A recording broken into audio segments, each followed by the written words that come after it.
Good evening, Chris Lee, Blake Lovell, Max Barr, doing this for the umpteenth time in the last 24 hours. Live streams, you guys love them. We're going to keep them coming.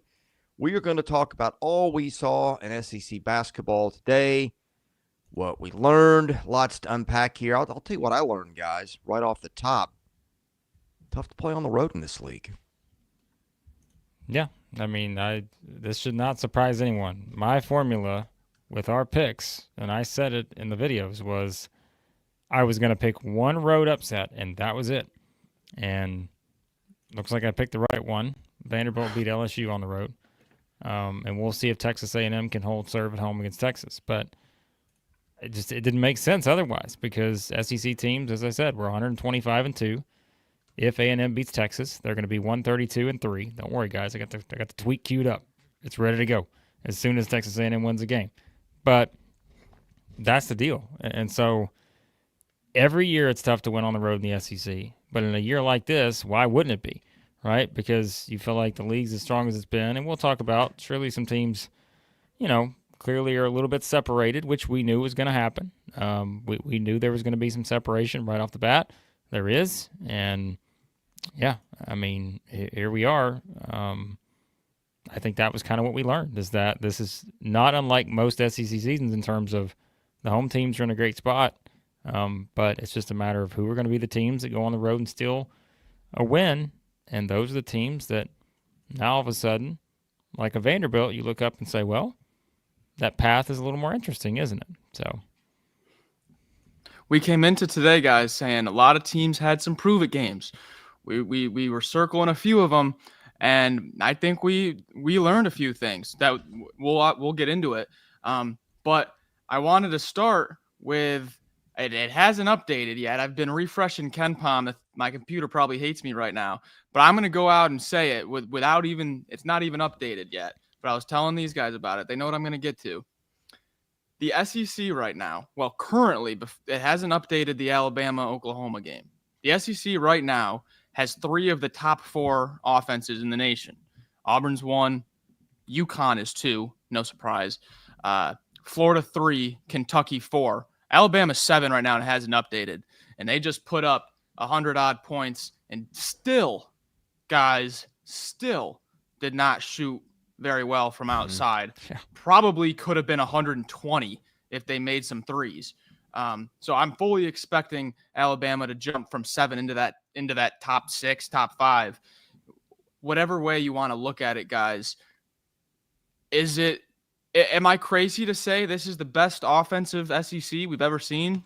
Ever? Am I crazy to say that? The best just about everything we've ever seen. Right? But I'm floored today by the offense. I know Myron Medcalf put out some numbers on Kentucky's and Florida's points per possessions today, like historical numbers across the board. The offense is just a treat to watch so far today. That's what stood out to me the most, guys. Yeah, I think that maybe some of the margins. I think we thought some of these games had a chance to be lopsided. One thing I would have liked to see different with the schedule, like most of the teams that won at home were like, if you picked them on the neutral court with a better team, like I'm trying to think if there was a game that existed where if the road team would have been favored on a neutral floor, probably that would have been, goodness. Florida probably would have been a slight favorite over Kentucky on a neutral floor.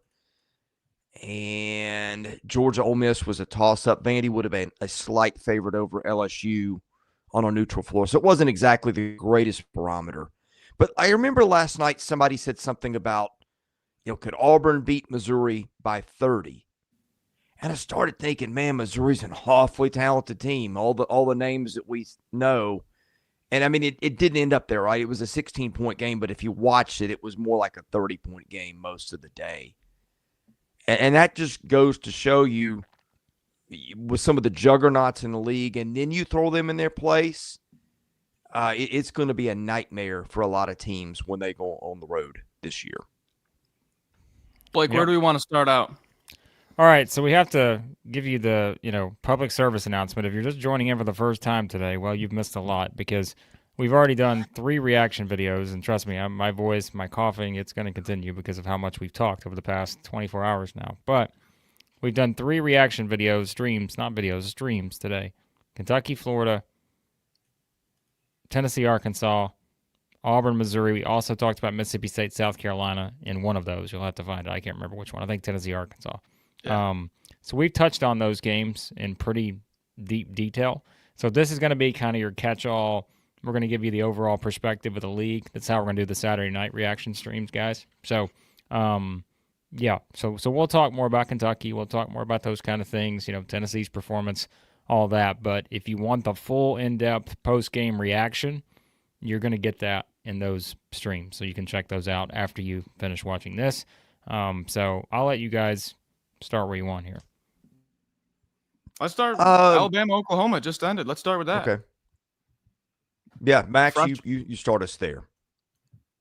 Oh, well, you know where I'm going, guys. Did you see the Alabama Twitter account put a bully ball tweet out? Everyone knows. Steven Gonzalez knows. All right, I don't care what anyone says. Steven's watching. He knows. He knows the bully ball has become a worldwide phenomenon now. So things you love to see when the admin is talking some bully ball. I want to highlight the Alabama rebounding. I mentioned it in the preview coming into it. Sam Godwin, he can do his thing on the offensive boards. He's a tough guy, but man, I think Alabama's going to have their way down low. I was not expecting a 51-26 rebounding margin. 22 offensive. I mean, that is just a physical domination. If they just, what did Alabama shoot from 3? 9 of 29, 31%. If they just made a few more, I mean, you're looking at like a potential 116-79 scoreline. Pretty incredible stuff, but it all starts with that physicality. I want to highlight that as we start here, guys. That's one of those box scores you looked at it and it felt like it didn't add up to 106 points or whatever they got. You know what I mean? Yeah. And I say that as a compliment to Alabama. Like they looked at a lot of it and said, this could have been better. This could have been better. That's just the kind of offensive team that they've got. Well, and that's why, again, our thoughts have never changed on Alabama when it comes to the ceiling that they can have. Like, sure, there was a couple games in the non-conference where we're like, all right, they got to play better, right? But I've never made that comment this entire season that, okay, the ceiling is completely different for Alabama. You still thought they can get there, right? You still think they can be a Final Four type team. It's never changed, I think, just in terms of that opinion. Something else that never changes, Max Barr, is our friends at BetOnline, because they are the world's most trusted betting platform, your number one source for online betting. I'm saving all my mojo for Sanders Logistics tonight. You caught me off guard with that one. Not gonna lie. From the earliest, it caught myself off guard, to be honest with you, too. But BetOnline will not catch you off guard because they have the earliest odds and in-game live betting. BetOnline provides you with all the action, ability to watch the games as they happen. Largest selection of odds on everything from football, the NBA, college basketball, NHL, the UFC. It's all there. Head to BetOnline today. Don't forget to use that promo code BLEAV, BLEAV, for your welcome bonus on your first deposit. BetOnline. The game starts here. But as I was saying, Alabama's ceiling is still based on how good they are offensively and the fact that they're still not shooting it anywhere near where we thought they would percentage-wise from 3. These guys, when they turn it on, they're one of the best teams in the country. And I don't know, I felt like there were too many people maybe that just completely, all right, they're 6-2 at the end of November. They've lost 2 games. Uh-oh. What happened to the Tide? And now look, they're fine. So, yeah, shout out real quick. Shout out to Zach with a $2 super chat. I think Zach has been in every single one of our live streams today. He just it means more to guys like him. He's a super chat too in every stream. Yeah, he's every giving stream. us super chats in every stream today. Look at that. We appreciate that. Nice, thank you. Yeah.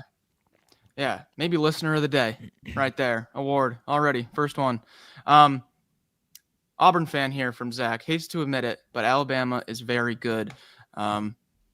I think you're right. And I think they're only scratching the surface. I will say, though, I really liked what I saw from the second half of Jeremiah Fears.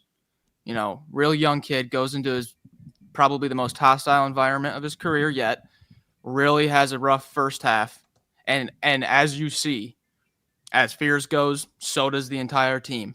Kind of the catalyst for them on both sides of the ball. And he comes back in the second half, and he ends up with 16. I know we may not have too many Oklahoma Sooners fans in here, but they're probably proud of the second half that he had, and maybe a little bit encouraged with Fears going forward. Hey, and Oklahoma, if you're new to the league, and I mean this is probably no secret, given Alabama went to the Final Four, Alabama's been doing that to a lot of people. Yes. A lot of people the last few years, ever since Nate Oates arrived in Tuscaloosa. So that didn't really change my opinion on Oklahoma much. Did it you guys? Well, I'll say this. Without sounding to make this sound wrong, I don't think we were as high on Oklahoma as the AP poll was, right? Mm-hmm. I mean, I think we still have had many discussions about what do we think this team can be, right? And that's why I think rankings? Eighth? They were eighth this week. Yeah. Yes. I mean, they're eighth in our power rankings, and they were number 12 in the country. So I think that's the thing is, to me, this kind of was a good profile of Alabama is still a team that has a Final Four type ceiling. I still don't know that I have, I'm not that optimistic on an Oklahoma team that was 13-0 coming in. And I think one of the things we talked about in this preview, Max, I said the difference here maybe could be the fact that Oklahoma is led by what? They're led by a freshman who's going on the road, first SEC game at a Final Four type team in Alabama. And I don't know that I love that setup. But you know what? I could say the same thing in a lot of scenarios maybe for Oklahoma this season, is to say, you're leaning on a freshman on the road and how many of these SEC games, right? Fears didn't score until when? Am I getting that wrong? Wasn't it kind of... I think he had like 1 point for the longest time. Something. Yeah. I think, like that's kind of what's interesting with Oklahoma for me. And you know what? We've said this with other teams today, is how do you respond to a loss? But for a lot of those teams, it's how do you respond, to another loss, right? But for Oklahoma and Florida, how do you respond to your first loss? And I think that's what's going to be interesting, because Oklahoma gets a slugfest coming up on Wednesday against Texas A&M. It's in Norman, but still, that's a tough back-to-back, Alabama and Texas A&M. Because why? They're so different. They're so different in terms of how they play. So you're going from this to this. And so that's what I'm fascinated to see with Oklahoma. I still think, they certainly have the potential to be a top half of the league type team. But, I don't know that I ever was fully sold on the idea that they were the 12th best team in the country. It was just, they had done good work. They hadn't lost a game. Credit them. But I'm curious to see how they respond from a game like this, because this was, in my opinion, I never felt like Oklahoma was going to threaten Alabama here. And when we saw that spread open up at 10 and immediately go out to 12-13, we both were talking behind and we were saying, oh man, that is Vegas just down on their hands and knees, begging, praying, can we please get some wagers on Oklahoma here? And it plays out exactly along that line. Anything left on the Tide and the Sooners? Just quickly, I'll give you the schedule. As we said, Oklahoma they host Texas A&M on Wednesday. Then they go to Georgia next Saturday. I think that's an intriguing game for several reasons, as we'll talk about. Alabama next week at South Carolina at Texas A&M. So A&M sees both of these teams next week. So there you go. That's the scheduling notes on that. All right. So here's what we're going to do. You guys keep leaving your super chats, comments, all this other stuff. Shout out to Joy to the World, $4.99 on the super chat. Coming on in, and it just means more member here. Just means more to Joy to the World. We'll talk about the Cats. Don't worry. We did talk about them for half an hour earlier, but we'll wrap it back around to that game when we talk about kind of the day as a whole. Shout out to Alex. He is now a member of the It Just Means More tier here at Southeastern 16. So we appreciate that. from Alex. And again, keep leaving your super chats. If you're in the stream, almost 600 of you and climbing right now, watching SEC basketball reaction primetime, as you're probably watching Texas and Texas A&M, as we are as well. So we appreciate you guys, as always. Okay, here's what I think we should do now. We're going to quickly touch on the games we have not talked about today. And then we're going to get to the good stuff for a lot of you guys. So you want to talk about your team. I know we know a lot of people in here, Kentucky fans, Auburn fans, Alabama fans. We'll talk more about them as a whole. But let's quickly run through, Max, everything else we saw from the day. Let's go back to the early slate, Georgia, Ole Miss. That one was a bit opposite of what we saw from Kentucky and Florida. 63-51, Ole Miss wins that game in Oxford. I mean, we kind of talked about it a second ago, and for a different reason with Oklahoma. Like, they're going to be led by a freshman who's been tremendous.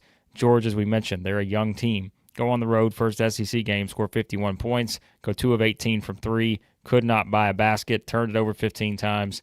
Meanwhile, for Ole Miss, this wasn't the prettiest performance, but it felt like a little bit of that rugged defensive type performance you're used to seeing with Chris Beard type teams. So a good win for the Rebels to start things off, and we'll see how these two teams progress from here. We never thought this was going to be aesthetically pleasing in terms of like a 90, 88 type game, but this was a little bit uglier than I thought it would be. Oh, definitely. I knew it wasn't going to be the prettiest, but 51-63. Yikes. Georgia's going to have to be able to make a few threes. They're going to have to.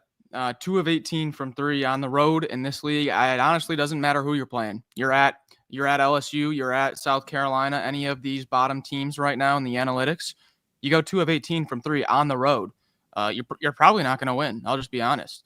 You're going to have to hit some threes. With Georgia, the reason I was worried a little bit coming into this game was, one, youngest team in the SEC playing the first true road game against probably the oldest, one of the oldest, around there. But then also just a real special talent here with Deshane Montgomery, but you're immediately throwing him into 20-ish minutes a game in the backcourt. So you're kind of learning a new way to play with a guy getting 20 minutes a game now and going on the road. It was kind of just a recipe for disaster. I'm not completely jumping off Georgia.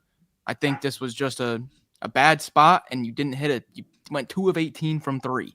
All right. So I'm not in a spot right now. I don't know about you guys, but I think this was a solid win for Ole Miss, but I'm not completely jumping off Georgia. I still really like them. I just think they're going to have to make a few shots on the road if they're going to pick up, steal a few road wins. I didn't get to see any of it because the 10U game I had to coach, but I said this was a game I was interested in because of the Asa Newell factor. And, he was fine judging from the box score, what 13 and 13. But Ole Miss, I didn't realize Ole Miss was such a shot blocking team because you don't really think of them as having rim protectors. They blocked 10 shots today. Dre Davis blocked 5 of them. And I know that 3-point shooting is a little bit random, and some people will debate you on whether 3-point defense is the thing. Georgia went 2 of 18 on threes. I think that was maybe a little bit of a concern. But, they weren't any good on twos either. Ole Miss, for a team where we've kind of been like, okay, is defense there? Is it good enough? The defensive stats they threw up today, to me, stood out. I agree. These were two teams, I think, coming in. You could have asked people a couple different questions, right? It's like, who are the teams you feel like you're still trying to figure out? And the answers could have been Georgia and Ole Miss in that category. Yep. You also could have said, who are your sleeper teams? And I think your answers could have been Georgia and Ole Miss in that same question. So I think these were two that I still feel like I'm trying to figure out, right? And we said this was going to be overreaction Saturday, one game in. Everybody's going to overreact because it's the first data point that we have to go by with SEC on SEC. So I'm not ready to overreact to this game at all because I don't know that my opinion on either of these teams is completely changing just yet after this game. I may change my opinion a little bit on some other teams, and we may still talk about some of those games. I'm not going to go from 0 to 100 on those teams, but I may go 0 to to 15 to 20, something like that. Just kind of saying, okay, well, this may start to concern me a little bit, right? But I don't know. With these two teams, we already knew that. Like you said, Max, I mean, Georgia got to hit shots. If they don't hit shots, they're in trouble, in these kind of games. Ole Miss, it was a good win to start off SEC play like this. What's the ceiling for this team? I'm not sure still. So remains to be seen, I think, on these two. Georgia, we'll find out pretty quickly. They host Kentucky on Tuesday, and then they host Oklahoma on Saturday. So it's a big week for Georgia. As we said, you got to hold serve at home. Kentucky and Oklahoma, those are two huge games for the Bulldogs. Meanwhile, Ole Miss goes to a pissed-off Arkansas team on Wednesday, hopefully. I'm sure Arkansas fans are hoping they're pissed off. And then they host LSU on Saturday. That's a must-win for Ole Miss on Saturday against LSU. Can they go steal one at Arkansas? Because that can completely change how you look at Ole Miss moving forward. So it's those kind of things. And so we'll see what happens with these two moving forward. I'm not going too far either way with either of them. I want to ask you guys something. And I've seen Georgia play some. It's been a few weeks. And I know they've got a lot of nice guards, a lot of guys that played a lot of ball. And I know that Silas Demery was kind of going to be maybe the guy that would take that leap this year. Do we feel confident they've got one of those take over a game kind of guards? Because I think they've got a lot of really good ones. I'm not sure if they've got that guy, though. I think it's a fair point. I think I'm with you on that one, Chris. I don't think they do right now. Yeah, I mean, we'll see. Because again, I think this week's a great case because I think if they're going to win those two games this week, they're going to need somebody that takes over and just scores 28 or 30. Like I think just the way those two teams in Kentucky and Oklahoma play, I feel like those could be kind of higher scoring type games. Maybe not, but it's a fair question. But like. Again, I'm not ready to go so far with Georgia to where like I'm gonna just criticize every little point because it's the first game on the road for a young team, and so let's see how they respond with back-to-back home games here. If they come back and let's say win both of these games this upcoming week or something, then obviously we're saying all right, maybe this is just going to be life on the road for a young team. But again, think about the guards they're about to see this upcoming week in those two games. So it'll tell us huge game on Tuesday. Yeah, huge. So. And I'm agreeing with you too. There, I'm not willing to throw out a lot of performances by a lot of teams that lost on the road today because we know how tough it is to win in somebody else's building in this league. And also we've talked a lot about how Ole Miss has got a lot of really good old guards too. So I'm not throwing. I still think Georgia's an NCAA tournament team. I really do. I think they'll get there. But I would have liked to have seen better from them today. I thought they were sort of the sleeper upset pick. I didn't go there, but it was like if I had to change a pick, that's the pick that I would have changed. Well, a pick I would not have changed was the Vanderbilt Commodores going on the road and getting a win over LSU. Because that, I think, told us a bit more about Vanderbilt. Now, again, we had LSU. Was LSU 16th in our power rankings this week? Or was it South Carolina? I think LSU. 15 or 16. Definitely 15 or 16. One of the two, right? Yeah. So it's a win on the road for the number either 14 or 13, wherever we had Vanderbilt in our power rankings, by 8 points, right? So it's not a huge gap. But I will go from like 0 to whatever, 15 or 20 on the overreaction scale maybe for Vanderbilt a little bit because to me it's all about watching them play. And I think when you see them play in a game like this, it was one where they faced a little bit of adversity, right? Where all of a sudden LSU makes it interesting in the second half, and you're thinking, all right, this is where the home team takes over, finds a way to win. This is life in the SEC. Hey, Vanderbilt played well, but LSU's going to come back and win this game. Didn't happen. Vanderbilt was able to respond each time that got close. And I think to me, when you see what they continue to do in terms of this is a team that is not going to beat themselves, right? And uncharacteristically, like, even look at some of the numbers, like in a game like this. They, didn't shoot it great from the free throw line, left some opportunities out there. They missed 8, I think. 8 of 26 from 3 is not bad, but it's not great. But, they still were able to find a way to win this game. And I think it just goes back to the depth on this team. And we've said it. they got a lot of different options. They got a lot of dudes who can step up and make big shots. And, I think it helps just to have, we said it coming the season, but I think a guy like A.J. Hoggard is still going to be someone in these kind of games in SEC play, just having him out there, having him on the floor, is going to be invaluable, because I just feel like that could be something where the experience you have with someone like that, I just think that's going to make a huge difference. And again, it's something as simple as you have a guy like Tyler Nickel who can make shots from outside. You've still got Tyler Tanner, who has not turned the ball over again this season. And it's just Jason Edwards. We talked about all these guys. And so I thought that was a great win for Vanderbilt. As we said, if you're LSU, it's a missed opportunity because it's a home game. You don't want to give those away. But I thought a great performance from Vanderbilt, and perking up a little bit about their ceiling right now. Chris? Yeah, I think Blake hit on something. That adversity was a big thing for them today. It wasn't just what Blake said. They had 3 guys with 4 fouls. McLaughlin and Mignon picked up 3 with 15 minutes to play. McLaughlin picked up a 4th late in the game on an unfathomable call. Edwards took I think a knee to a thigh. Have you ever had that happen? Like where you're going by somebody and like it just hurts, like somebody's put a knife in your knee. He came back, but I don't think he was the same. And I thought at that point, all right, they're on the road. He's their go-to guy. I'm not sure that they've got another dependable scorer. And Hoggard really picked it up today and became the bucket getter for them. So I think that was big. They got more out of Jalen Carey today. Look, Blake, it's a big win for them. Vanderbilt's not really been relevant since they beat Kentucky, dealt Cal his last loss in the national title year. What was that, 2010, 2011, 2012, whatever it was? They're 13-1, and I know it's a soft 13 for the most part, but they needed something to get excited about.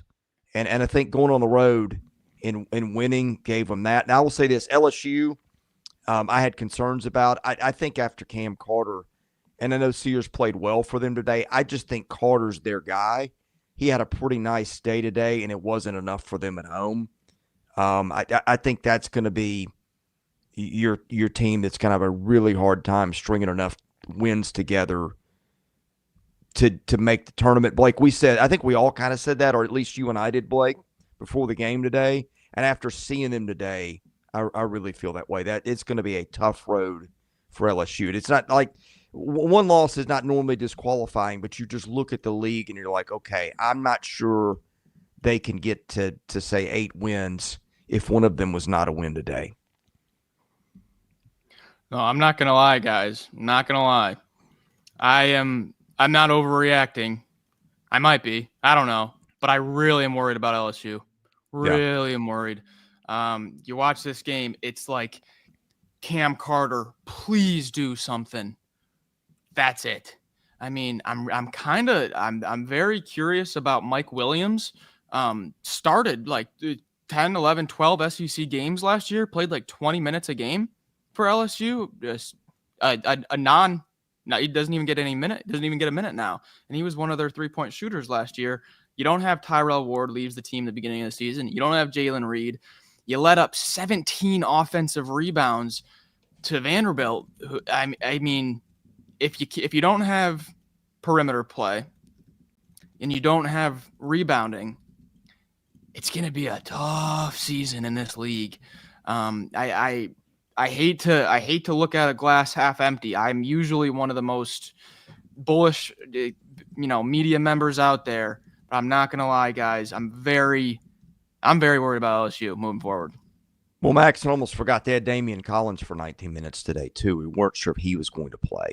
So, like, if you don't have Collins, you can maybe go, okay, we didn't have him. We've got a little bit left there that we weren't able to get to today because of that. But you don't have that either. No, I'm worried. Not going to sugarcoat it.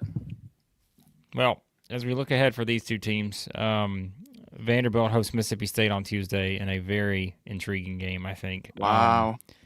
And then beyond that, next Saturday, Vanderbilt goes to Missouri. which I think, that's another one of those games. Like, if you're Missouri, that's a must-win. If you're Vanderbilt and you can go steal one, outlook's changing a little bit, because then Vanderbilt turns around and hosts South Carolina the following Wednesday, which Vanderbilt is going to be a favorite in. So don't look now. If the Commodores can pull an upset on Tuesday, things could get very interesting for them as they move forward. Now, after the South Carolina game, oh my. I don't think there's anyone that has a tougher 8 or 9 game stretch after that than Vanderbilt. It is brutal. And so, again, you got to do your work early, and that's a big way to start there. LSU, meanwhile, Max said you're worried about them, and it's one of the reasons why we said this was a huge game for them. 4 of their next 5 games are on the road. At Missouri, at Ole Miss, home against Arkansas, at Texas A&M, at Alabama. But I say that to tell you that 4 of the next 5 are on the road, and then guess who the welcome back home game is against? It's against Auburn. So I thought you were going to say it is. Oh my god, it is rough in terms of the schedule coming up for LSU. So that's now a situation where you gave one away at home. You better hurry up and find one pretty quick, because that's just the way this thing goes. And so there you go. That's the state of those 2 teams after. Well, and 2 more things. I thought their guards were just Vanderbilt's guards kind of owned them today on the defensive end with the turnovers, and that's another worry. That's another point of concern. But like Blake, every year, every few years, you see a team, go 0 for 18 or threaten to do it, and it's usually a team that starts out okay, and then something happens in the schedule early, and it snowballs. And man, what happened to Missouri last year? And it started with a key injury, in Missouri's case 2 early, and then you lost a couple where you had chances, and then the schedule just overwhelmed you. I'm not saying LSU's going 0-18, but that was going through my head when you rattled through all that. Here's a good idea from Alex. Blake, you should stream from Memorial Gym. Don't worry about the crowd noise. We'll get on that. We'll follow up, Alex. I'll see if I can make that happen. How about that? There you go. I'm sure Vanderbilt would not mind that at all. They're very flexible. Where to next? Kind of stuff. Okay, so I think next, we've talked about every other game. Am I right about that today? At some point, we have mentioned yes. There's nothing we've every missed. other game we have given you hours and hours of content on. I'm just kidding. We haven't talked about every game in depth, but we have talked about every other game today already in other videos. But here's the deal. We're still going to talk about some of the things that stood out from today, all right? Because this is kind of the catch-all primetime reaction show. Matt, better talk about Kentucky. Matt, we talked about Kentucky for almost 40 minutes earlier today. But we'll keep talking about them. Don't worry. He wants 40 more. Let's talk about as a whole today, all right? Let's say biggest, actually, you know what? First, I want to get Chris's thoughts, because we are going to go quickly to Kentucky. Chris was not on the stream on Kentucky, Florida. All right, Chris? Tell me what stood out for you in that game. Specifically, offensively, defensively, what stood out for you? I thought Florida for a bit was going to blow them out of the gym, and then Kentucky went on the 16-0 run where their wings started hitting threes. Butler started making plays, and that's when I had to tap out at half because of coaching a game. Come back, see the final score, and I'll tell you what I thought. I was like, A, I wish I could have seen all of it, and B, that is the kind of basketball I love. Like, you remember those high-flying games, before we got to the era where everything got ground down? Like, I'm really excited that the offensive era of free-flowing basketball is back. And, boy, those are 2 teams you love to watch if you like that. I was not fully expecting that answer, to be honest with you. Yeah. I thought you were going to go to the defense. Oh, boy. No. Hold on a second, okay? We had this debate with our fine viewers / listeners earlier about offense versus defense. There was a very big debate about how the game was nothing but bad defense. Not everyone said that, Zach. I'm not pointing at you, okay?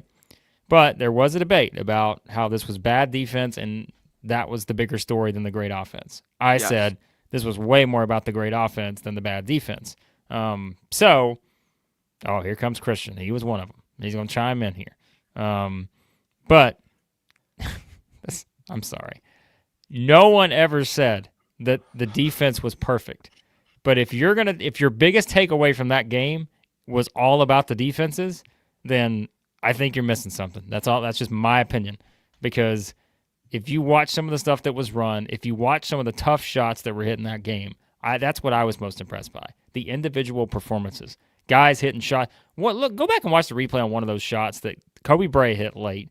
Go watch the one that Elijah Martin hit, where dude just catches the ball as confident as can be, and somebody just flying at him, and he's like, I don't care. I'm just going to shoot it anyways. Bang. Just knocked it down, right? So that I thought that was really good offense from both. They both got things to fix defensively, but again, Christian, this ain't got nothing to do with Alabama. I'm sorry. It don't have anything to do with Alabama. I know you brought that up earlier too. I just don't agree with you. We're not picking on Alabama. I don't know where you got that from. Like, I don't know when we started picking on Alabama, but to me, this was more of a game about offense. But clearly, stuff has to be fixed defensively with some of those lapses that we saw. You've got coaches that have made that their identity. I mean, Kentucky's going to spread the floor. It's got old point guards. It's going to kick to wings. It's going to do things that are respect us. I like when you go to the all caps, Christian. We have civil discussions, and then you bring in the all caps. I'm like, all right, here we go. Right there. That's here we go. Here we go. So that's great. He said it. I lost about some my train people. Of thought. I get it. Sorry. Anyway, wherever that was going, they're fun. They're fun to watch. They're both teams that have built offenses on really good, if not elite, guards. They've got systems that are fun to play in. It was interesting. Now, I did say last night, I was interested to see Florida continue to lock teams down. Were some of the scores we were seeing a product of the schedule? KenPom is supposed to adjust for who you play. If you hold a team to 55 that normally scores 70, then it rewards you. If you hold a team to 80 that normally scores 85, then it rewards you, that kind of thing. But even with Kentucky having that baked in, elite level type offense, what was Florida's defensive efficiency heading into today? Is either 16 or 18? And I was going to talk about it. I don't know which one it was. 36 now. Yeah. So there is that. Yep. Yeah. I mean, think if you're the staffs of both these teams, practice tomorrow, you're gonna you're gonna be talking. Listen, we missed this rotation. Why are we doubling this guy? You're supposed to switch on to. There was a bunch of defensive lapses in that game, no question about it. But I think that was a sliver of it. I think the bigger piece of the pie was we just got to witness two of the top four offenses in the entire country put up 100 points. A game that started at 10 a.m. Central. That's another angle. Got to have the context right there, okay? Yeah. This game was not played at 8 p.m. tonight. This game started at 10 a.m. These guys were ready to just flame throwing. I mean, they were just throwing just unbelievable shots up that early. So we can also blame any defensive lapses on the fact that this game started at 10 a.m. as well, okay? That's my theory, Max. What are the record for these teams defensively in terms of efficiency when they play after 10 a.m. Central? I think it's much better. Let's look at that. We have to dive into that. Yeah. I don't want to jump around too much right now, but speaking of early games, did you guys see Calipari's quote about shoot around? No. What were you going to say, Chris? Because I'm going to pull this up. Let me let Max finish his thought. Then I've got something. I'm doing a little fact check on something that had not occurred to me until just now. Okay. All right. Well, let's go ahead and do this. All right, Max. Let me find this here. I sent it to you on DM, I think. Okay. Shout again, Zach, listener of the day. He mentioned me in it. It was a quote from the post game that they didn't do a shoot around. Boy, I've never heard of such a thing. I've never heard of such a thing. Yeah. All right. Hold on. Give me 1 second. In a game on the road against the AP #1 team, and you don't even do a shoot around. I had a double take. It's like, did I really see this? Okay. Is that why he was getting killed in his post game today? I mean, I can think of other reasons, but with us going on and off live all day, I haven't had enough time to like really dive into stuff. But Zach had mentioned me in it on Twitter earlier, and I watched it real quick. But all right, remind me again what I need to do here. Okay. oh So boy. I got to pull up the here we go. from field to 68. Oh, here, this is folks. not what I Basically, thought it they was going to slept, be. had breakfast. Oh, and yeah. Really, Oh shoot, hold on. You got to know, you- rewind you it. play There this- you go. the one thing I would do different in this game, and I all night tossed and turned. We didn't do a shoot around today, and I just felt our body time is noon, pretty early. If I had to do it over again, we would have gone shoot around, because we had 3 or 4 guys like kind of no show. What? So basically, they slept, had breakfast, never really, you play this team, you better be coming in ready to fight. And I don't mean fist fight. I mean battle. You better be first to the ball. You better be blocking out. You better run and get some free baskets, or it's going to be a hard game for you. And we didn't. So Yeah. Okay, if you're going to do that, give me a reason. Like, don't just throw that out. Say, okay, we didn't do a shoot around because our guys were tired or whatever. Just give me something. Don't throw that out there and then leave you hanging as to the why. What is when he says, they slept, they had breakfast, and then, Okay. what does that mean? Here's what I'm trying to figure out. Was he saying we had 3 or 4 guys no show in terms of the game, or was he saying like No we show had to 3 shoot or around. Oh, that? wow. I tend to think that was the way he was trying to say it. But if you look at it, I Yeah. feel like it's guys just didn't show up for whatever, right? I feel Yeah. like that's what he was trying to insinuate, but it didn't come across. Yeah, no, perfectly. I think surely he meant No, just I don't didn't think play he would well. do that, right? He's not going to tell you if just 3 or 4 guys didn't show up to something that was a mandatory team thing or something. I mean, I just don't think that would happen, but maybe. So something I've never seen before, and I watch a lot of press conferences. Yeah. I have not seen that. Yeah. So Okay, I got my thing for you guys. Yeah. What do you got? And this is quick research. I'm not going to, don't write it in blood. Don't bet my life on it. But how many SEC teams have broken 100 points in a game this year, you think? See who gets closest. Kentucky, Alabama, Florida, Say 5. Vanderbilt.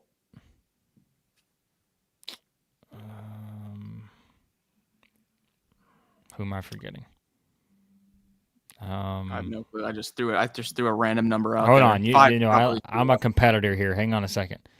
Auburn.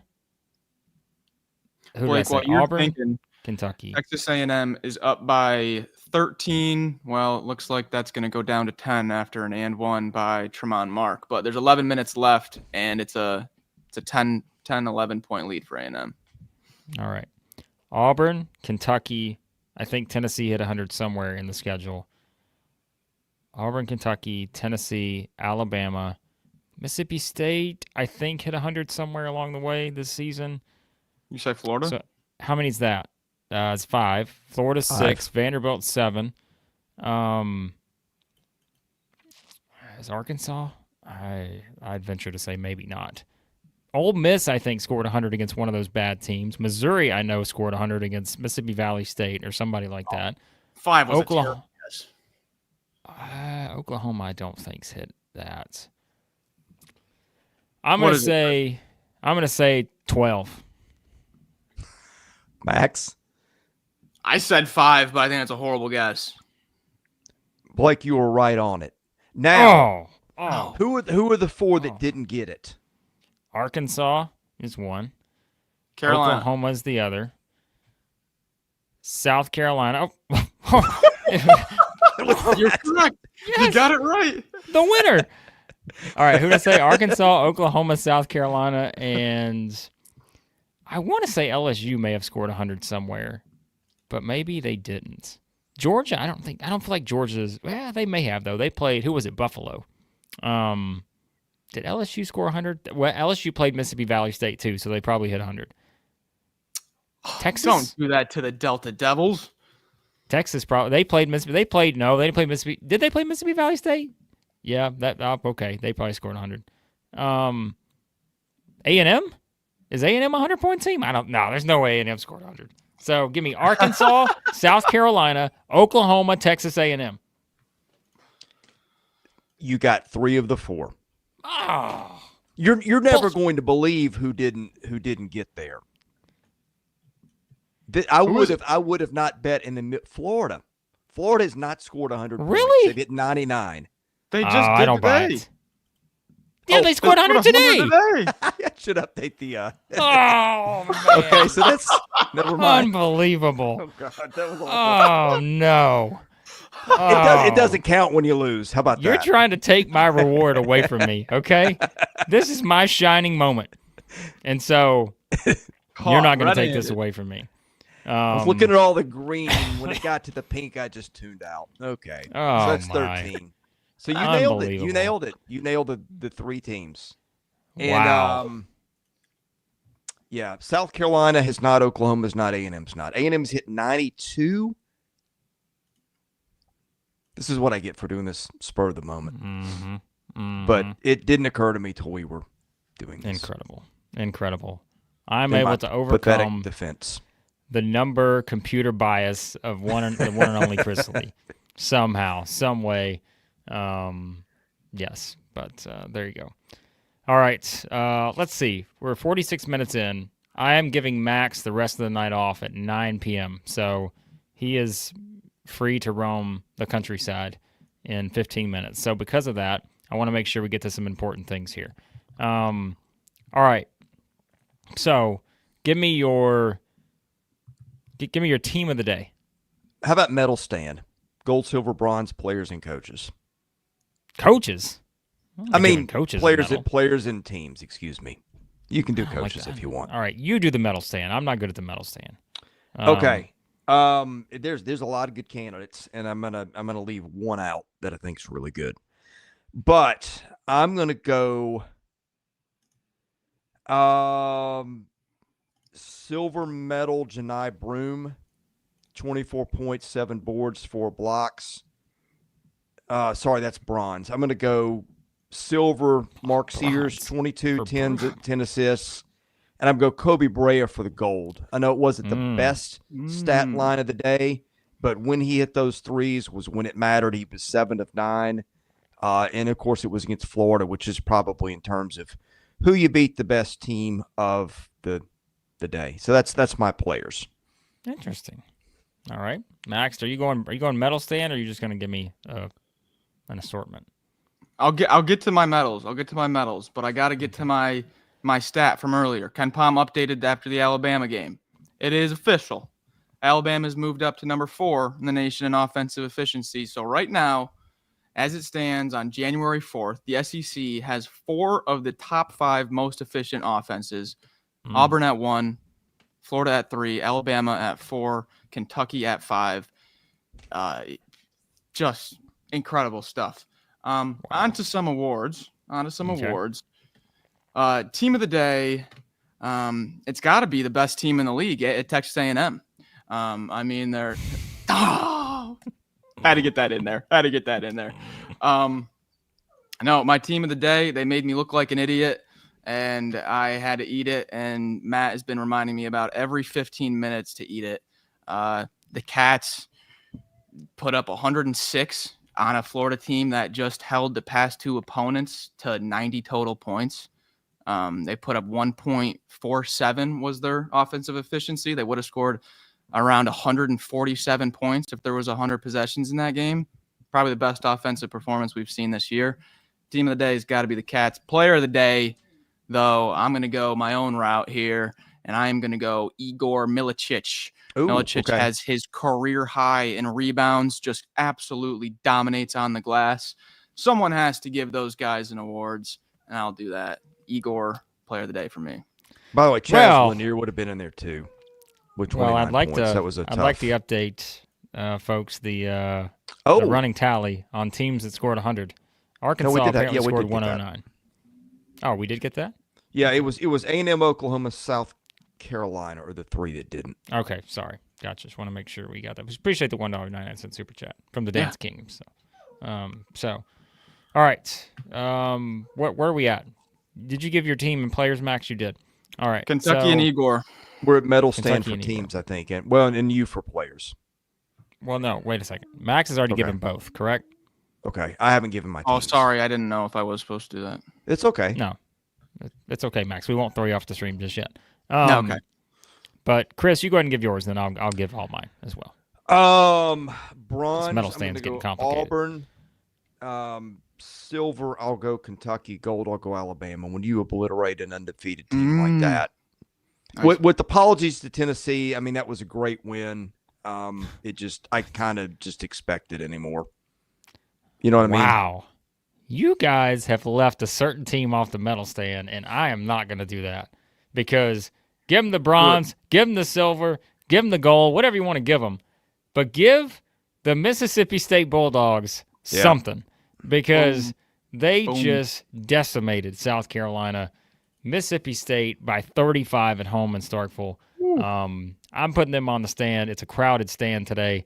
And yeah, I'm gonna give Mississippi State.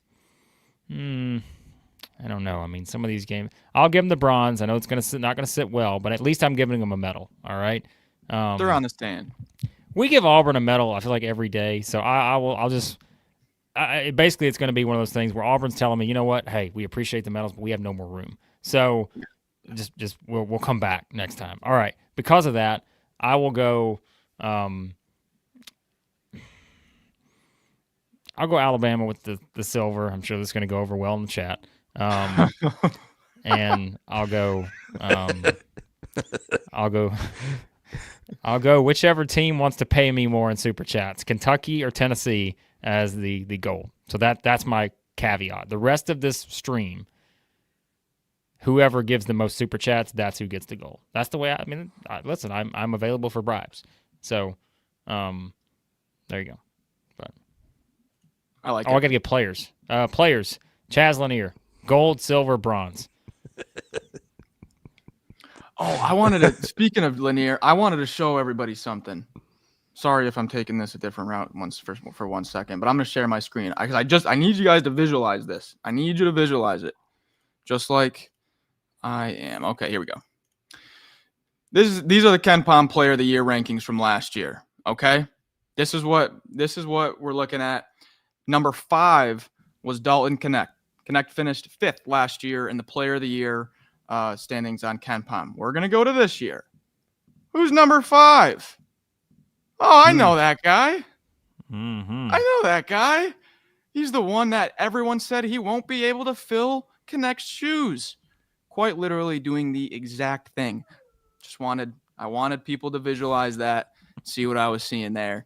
Lanier is quite literally a carbon copy. Maybe I'm going overboard with that, but Knecht finished 5th in the Player of the Year standings. Lanier's 5th right now. You can't make this stuff up. Come on. Okay, I'm going to ask you guys something. Go ahead, Blake. No, I want to make sure that Koby Brea would also be picking up a medal. And I know I tried to give Chaz Lanier all of them, but I know I can't do that. So give me Koby Brea in between the two, Tennessee, Chaz Lanier and Igor Milicic. So okay, for the record, Chaz Lanier or Dalton Knecht?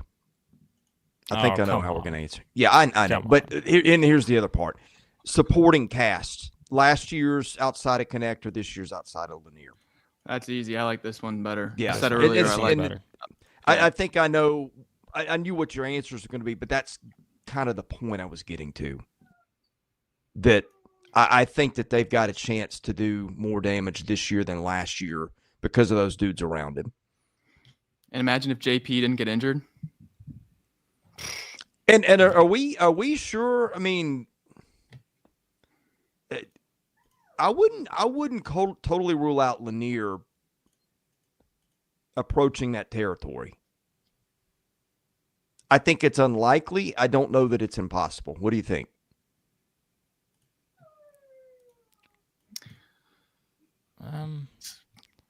Say that again. I mean, is he? I feel like is he a little bit more efficient?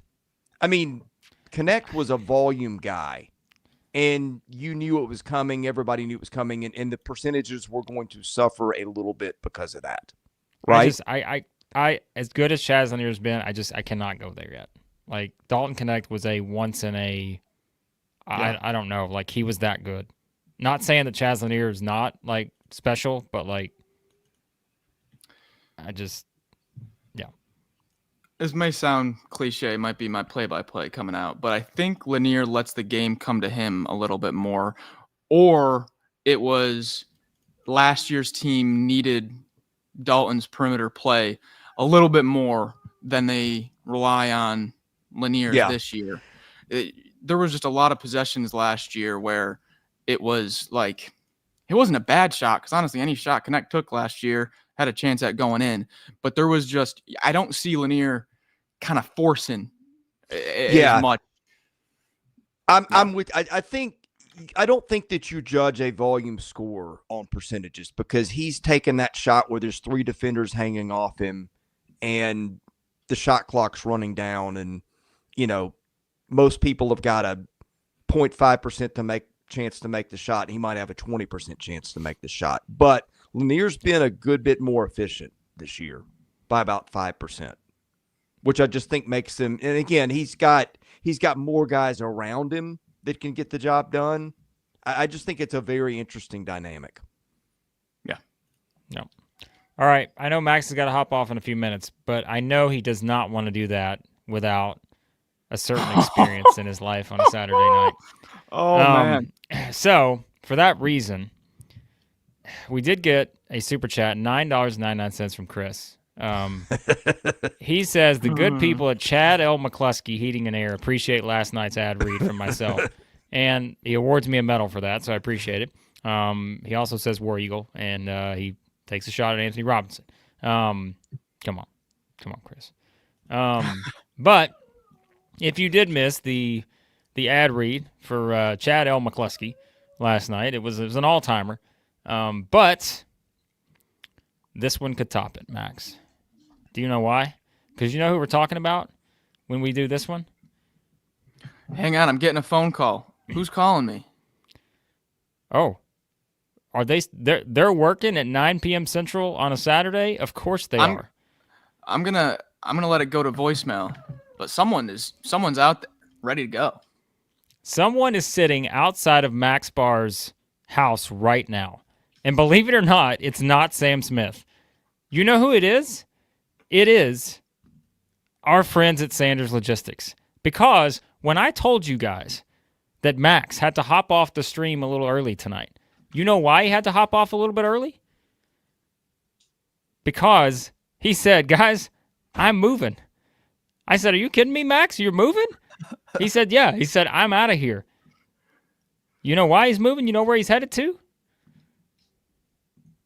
I have no idea, but he's going somewhere because Sanders Logistics is they're outside his door. So the man's got to get his ass up and go somewhere. So Sanders Logistics, formerly known as Ted R. Sanders Moving, is a leader among moving companies in Nashville, Tennessee, and the surrounding area, which I guess is also where Max lives. He is in the surrounding area because otherwise these guys would not be there. However, their team of professional movers are focused on delivering efficient, hassle-free moving at an affordable price. You know what that means, Max? I have no clue. It means they're focused on delivering efficient, hassle-free moving at an affordable price. Come on, man, listen.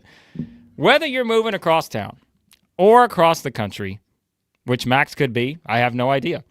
Sanders Logistics has you covered. I hear them knocking on his door right now because he's got to move. Visit them, TedRSandersMoving.com. Tell him to hang on a second. Yeah, I told him. There you go. Anyways. Okay. I think we're officially running out of gas, which happens when you how many hours have you guys streamed the last 24? I mean, I've been part of a lot of this, but not all of it. I'm not exaggerating. I think we're somewhere around like 6 or 7. It's 6 or 7. Yeah, it's a lot. Yeah. We've been talking to manage for Blake's 6 or 7 pitch hours. count. Yeah, all right. Okay. So there was Sanders Logistics. If you want Chad L. McCluskey, if we get 3 more super chats, I'll give you a Chad L. McCluskey ad read on the way out. But that's the only part of the deal. So, all right, Max, you can hop off, save your voice.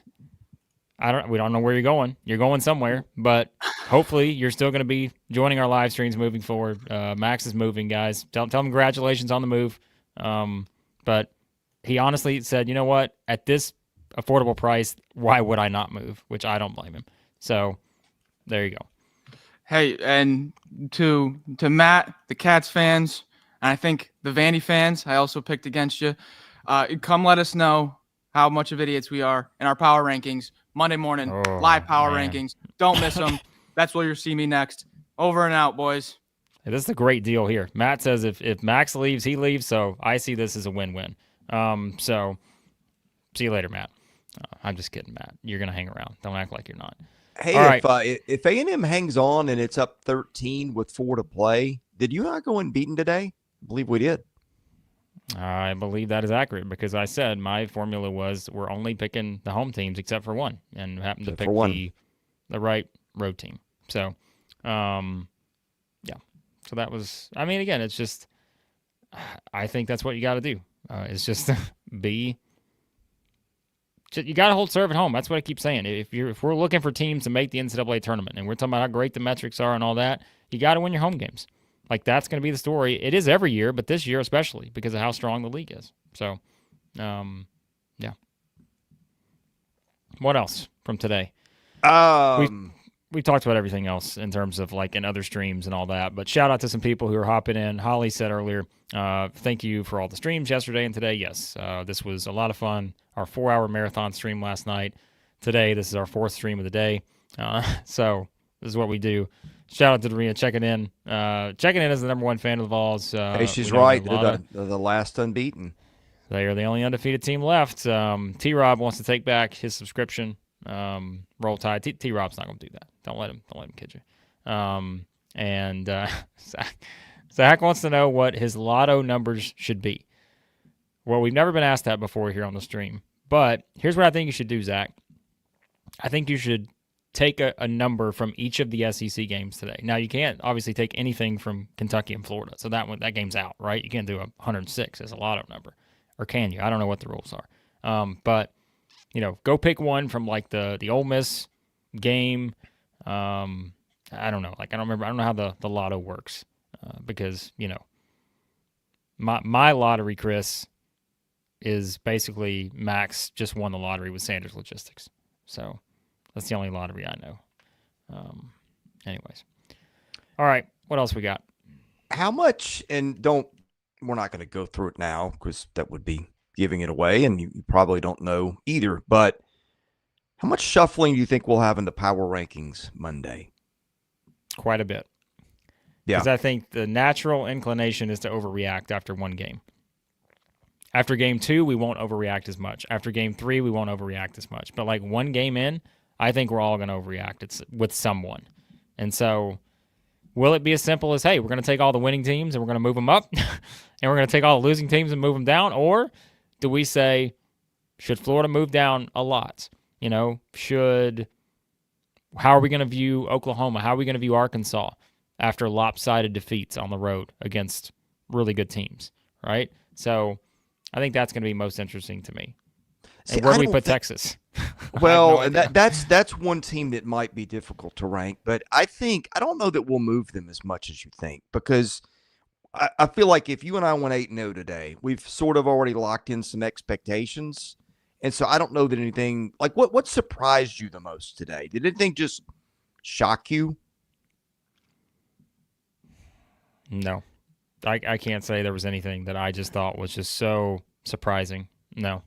I mean, the one thing might be Mississippi State beating South Carolina as badly as it did. Yeah, and maybe the same thing with Alabama, Oklahoma.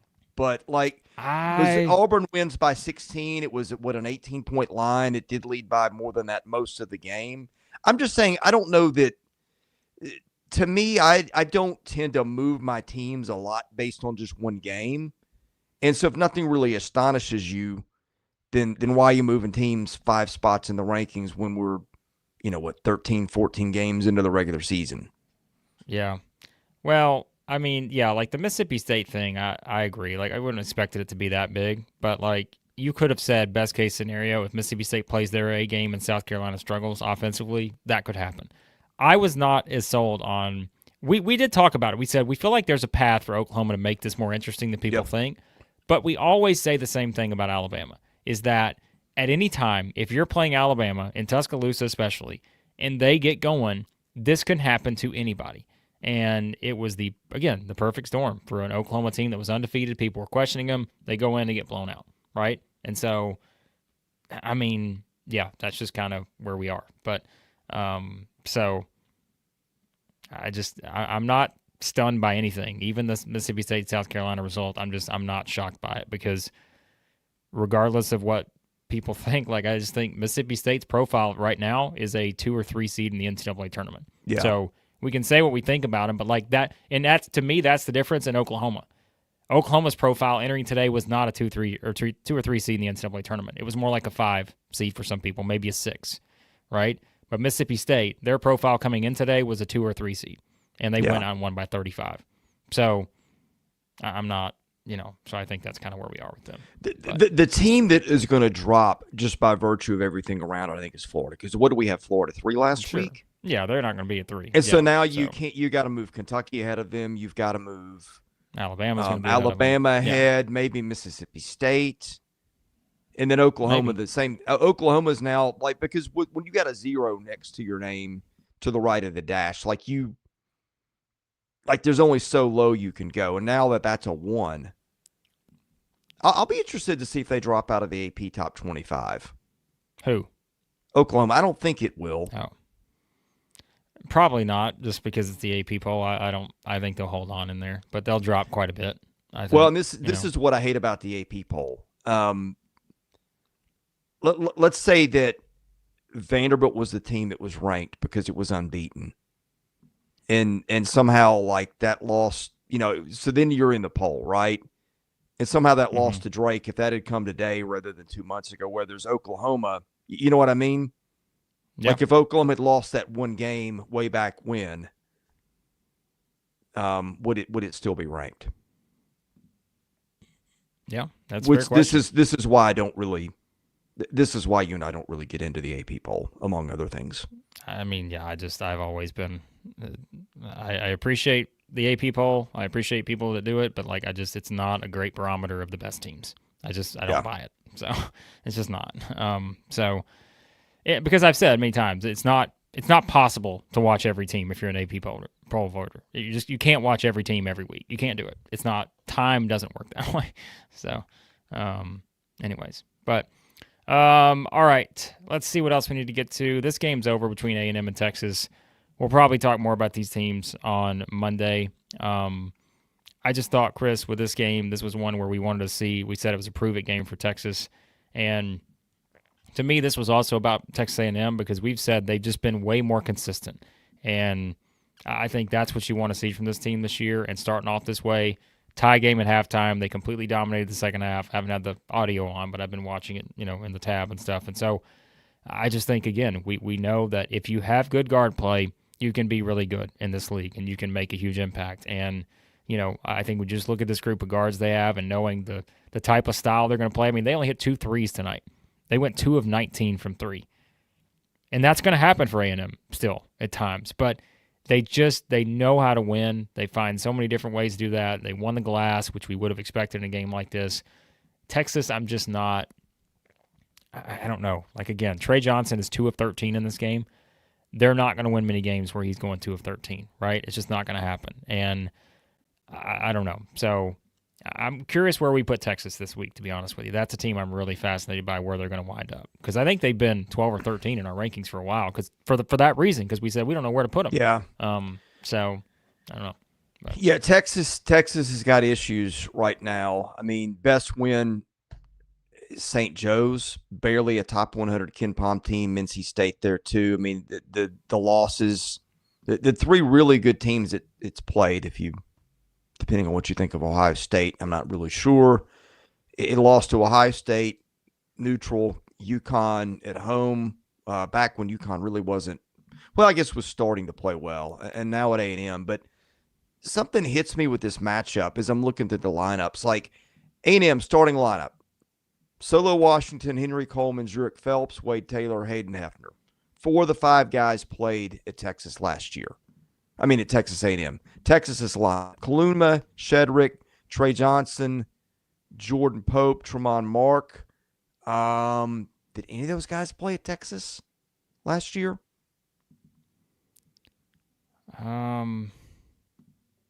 Say that again. I was just running through their lineup. Texas's lineup, starting lineup would have been Kaluma, Shedrick, Johnson, Pope, and Mark. Mark was at Arkansas last year, right? Yes. Where was Pope last year? Wasn't he at? Was it Indiana State? Or am I thinking of somebody else? Kaluma. You're running through a lot of names, and I'm just Jason Kent was at Indiana State and Kaluma. Those are the 2 ISU guys, right? I'm doing this from memory.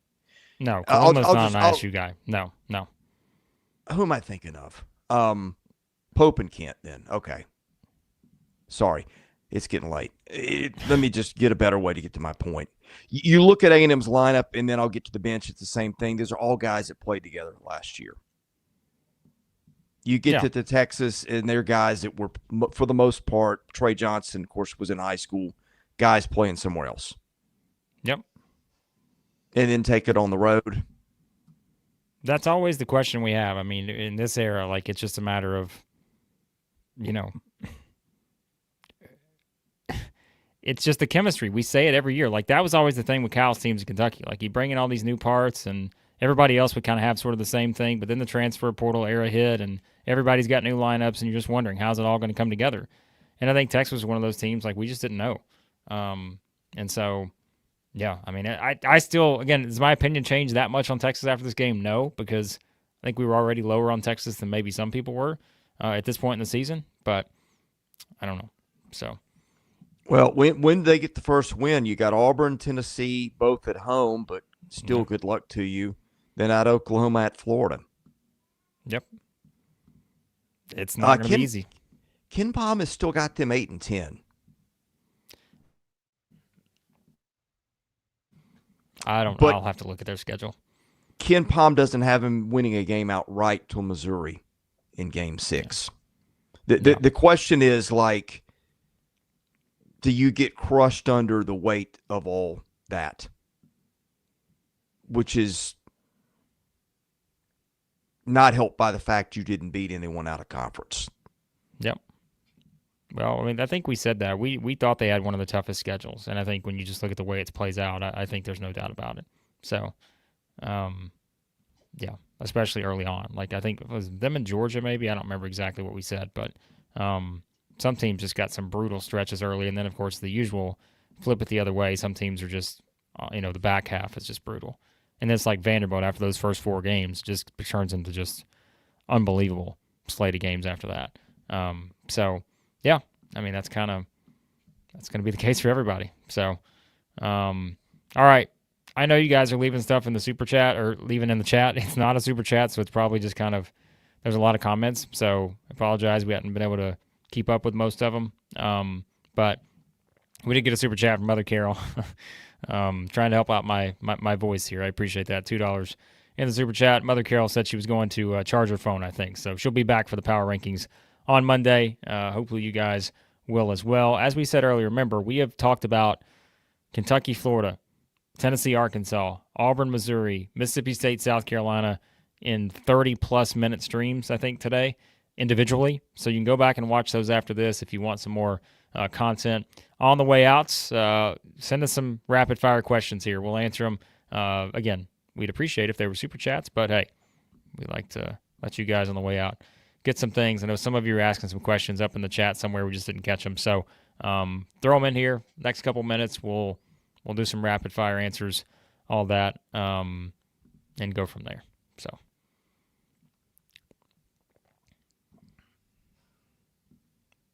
What you got, Chris? What else you want? I'm just scrolling the final A&M Texas box score to see if anything stands out. I mean, Wade Taylor goes 4 of 12 from the field, and they win by 20.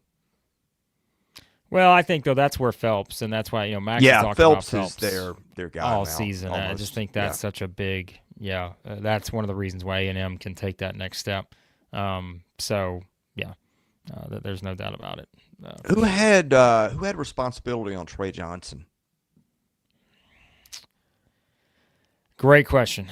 I probably watched him get defended, but I can't tell you that I've been, because we've been doing the stream for a large portion of that game. So he was 2 of 11. Yeah, that'll be one that's recorded, and we'll go back and watch it. So, all right, I'm gonna run through a couple of these. Here we go. Brett, Big Baller Brett. LeBaron Philon or Todd Pettiford? Must answer.